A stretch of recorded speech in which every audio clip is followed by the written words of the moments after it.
My name is Kevon Swift. I work at Lacnic. I'm also a national of Trinidad and Tobago, and I've been participating in internet governance forums for quite a number of years. Internet governance means a lot of things to a lot of people, and I think here in the Caribbean we have a conception of internet governance which is really closely tied to the development agenda, because that simply speaks to the level of development at which we are at. And when I say the development agenda, I'm speaking in particular about access issues, access to information, and how to really use the internet as a platform for economic opportunities, for education opportunities, and the like.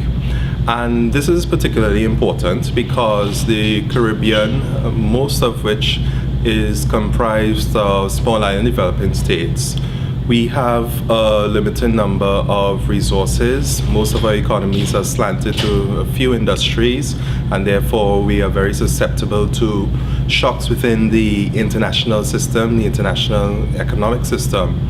And as a result, this whole question of ICT being an enabler and providing some form of diversification for our economies is very important. So with that caveat, I would say that I will recognize that for many people, internet governance is just about the technical coordination and management of the internet and all of the issues surrounding the domain name system. But on the other side of the spectrum, and referring more so to the development issues, we see that there are complexities in terms of the list of priorities that the Caribbean has and how this fits in with issues being discussed either at the CIGF level or at the global IGF level. And one of the things that I think is useful in the forums like the Caribbean IGF is that we feel comfortable to express some of those core issues and how it affects our daily lives.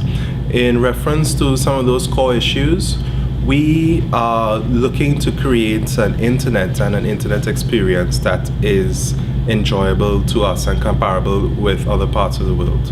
And within this internet experience, we have to consider the quality of service, quality experience that our providers are charged with addressing in some form of way. We have to look at the possibilities for e-commerce, which are somewhat limited. It's limited because on the one hand, you're looking at a shortage of capacity in understanding the e-commerce and the internet environment. On the other hand, you have just simply lots of people who aren't aware as to what they can and cannot do at this very time. And as it stands, e-commerce is limiting both as consumers of larger e-commerce services. So for instance, some of us think it's just a pairing issue when it comes to getting content from your great CDNs, but there's also a commercial aspect in terms of what power our market has and what influence we have in actually defining the terms of that commercial or e-commerce service within the region. Also, from the perspective of entrepreneurs, there isn't clarity in the landscape to say that we can easily set up e-commerce website, e-businesses, websites with pay mechanisms, with delivery systems to support.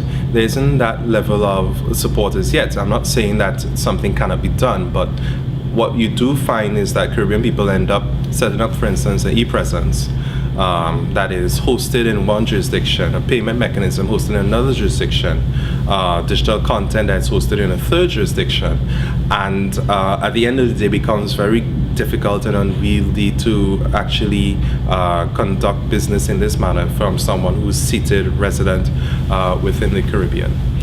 So internet governance, it takes that developmental perspective, and I think there are a lot of other attendant issues that come along with the development of the internet in the region, because there are the good points in terms of our internet ICT development, and there are the bad points. The good points usually deal with let's say the percentage of mobile coverage, the accessibility to smartphones. In particular, in Trinidad and Tobago, there's a high smartphone penetration rate.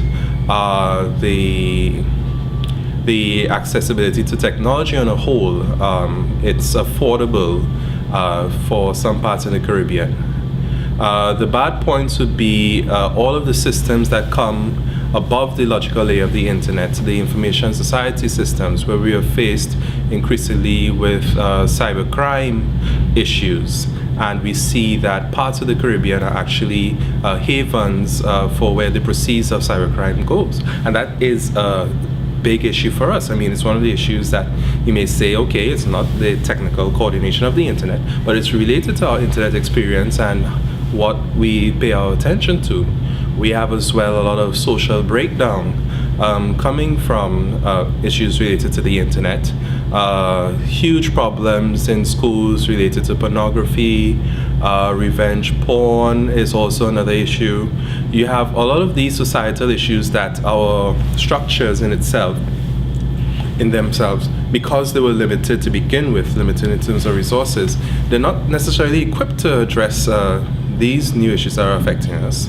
And I don't think any legislature is probably equipped to effectively deal with it. But in the Caribbean, this effect is exacerbated because, again, we're dealing with the paradigm of scarcity of resources and of very limited people, very limited systems, very little understanding of how all of these things come together and how they work.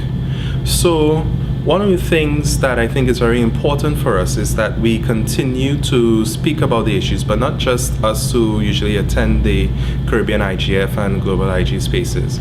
I think it's very important that for the people who come out to IG spaces, as the current group from the Caribbean that come out to the IG spaces, that they take it upon themselves to really focus on education, on providing knowledge to other quarters of their communities. And I think it's only with that sort of education and even awareness that we can actually start to get a real dialogue going, with real actions being developed and real solutions being put into place. The educational aspect is very important, and it supersedes not just the folks working on domain names and numbers. It actually would reach and touch every sector in our society that would need to be involved in the development of a Caribbean internet paradigm. And beyond that, I think I'm pretty hopeful, because in a short space of time I've seen more and more people asking questions, which I think is really a start. And I would hope that we continue to understand how to at least identify and address levels at the national level, and also be able to elevate those global issues that affect us in the long run.